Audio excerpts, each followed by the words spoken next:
జగన్ చేసే ర్యాలీలు బల ప్రదర్శనలను నిషేధించాలని ఏపీ ప్రభుత్వాన్ని డిమాండ్ చేశారు ఏపీ పీసీసీ చీఫ్ షర్మిల.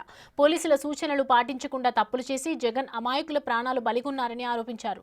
వృద్ధుడు కారు కింద పడ్డ విషయం తెలిసినా డ్రైవర్ పట్టించుకోకుండా వెళ్లడంపై మండిపడ్డారు. సొంత పార్టీ కార్యకర్తనే కనీసం మానవత్వం లేకుండా పక్కకు లాగి ర్యాలీకి వెళ్లడం ఏంటని ప్రశ్నించారు.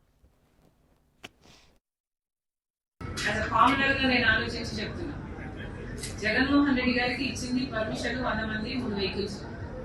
అక్కడ జగన్మోహన్ రెడ్డి గారు జన సమీకరణ చేసింది 1000 మంది. 50 పైగా కార్లు వేసుకొని వెళ్లడము జగన్మోహన్ రెడ్డి గారు చేసిన మొదటి తప్పు.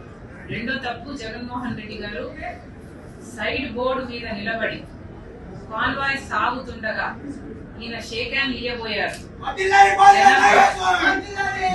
జనం అటువైపు నుంచి జగన్మోహన్ రెడ్డి గారికి షేక్ హ్యాండ్ ఇవ్వాలని ఆయన మీద పడుతున్నప్పుడు ఆ తోపులాట్లో జనమంతా కారు దగ్గరికి వచ్చే క్రమంలో ఒక మనిషి కారు టైర్ల కింద పడి అది చూసుకోకుండా ఆ డ్రైవర్ ఈడ్చుకొని వెళ్ళడము తప్పు.